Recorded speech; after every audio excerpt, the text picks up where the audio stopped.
When you hear something being called fragile, you immediately think, at least most people do, that it's weak, it's easily broken. You can smash it to pieces. But what's the opposite of fragility? You're going to say sturdy, right? Sturdy, I wouldn't say is the opposite because sturdy doesn't break. But in a mindset term, I would say the opposite of fragility is anti fragility. And that comes from a book that I read called Anti Fragile. This book basically describes the benefit on being fragile enough to have small breaks, but not fully break. And that's a weird concept. You're like, why would I want to break down a little bit? Well, think of it in a simple term. Let's say muscle, right? You break down, or you kind of break down muscle to build up stronger. You need it to be fragile enough or put enough stress into it for it to need to be reinforced.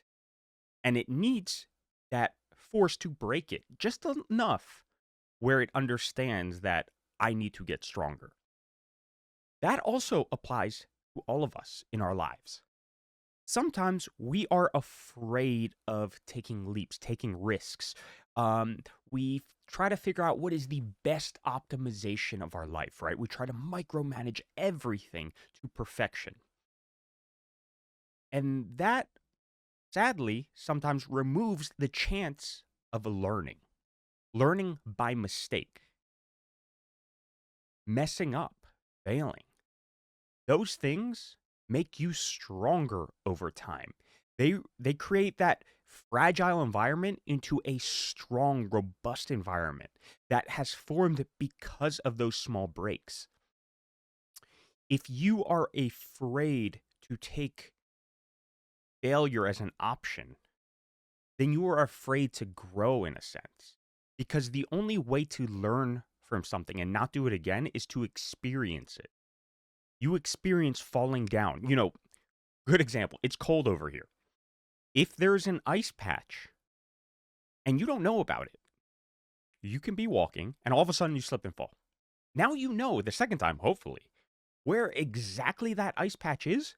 So you can walk more, you know, knowing where it is so you don't fall. We don't want to fall twice because then you didn't learn.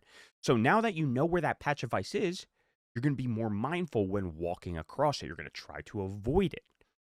And that all happened because you slipped, right? Sometimes you need to slip to learn. Where in the opposite sense, you could be like, it's cold outside. I'm not going to walk at all, right? I'm trying to optimize everything. There's a chance that I might slip somewhere. And some people do that in their lives. They do not take a risk at all and they stay where they're at forever. And that's okay sometimes. But a lot of the time, we need to grow. We need to fall. We need to slip consistently to reinforce certain behaviors. Especially us, we're growing nonstop, right? We've had behaviors that we want to change throughout our lives, but we haven't really learned from them specifically because we haven't focused on them. We haven't focused on seeing the positive of our negative behaviors. What did we learn from it? What good came from it?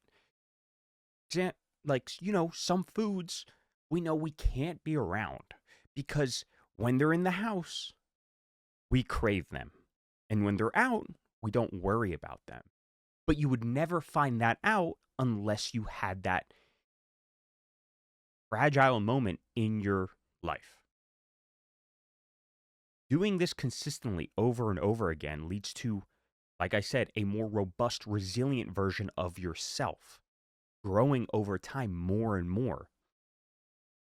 But without taking those falls, taking those slips, you wouldn't be able to understand them and understand how to use them for your benefit. The best thing you can do, and we say this over and over again, right? We try to drill this in sometimes, is to fail. But fail with a purpose. You're not just failing and be like, oh, I'm going to go out there and I'm going to fail. I'm just going to YOLO. No. You go out there not wanting to fail, but understanding if you fail, it's a learning process. Because we are forever learning. We are in a forever growth mindset. When something bad happens, we find out the good that came out of that bad. How many people do we know that had the worst upbringings but became amazing people? And didn't use that bad upbringing as a crutch, but instead propelled them forward because they didn't want that again for themselves. And they found out how they got there in the beginning and what they don't or can't do anymore to never get back there. But they would have never found that out if they never experienced that.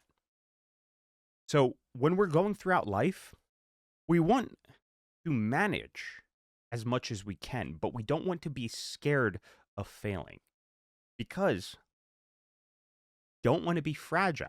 We want to be anti-fragile. We want to take those nicks throughout life and grow from them.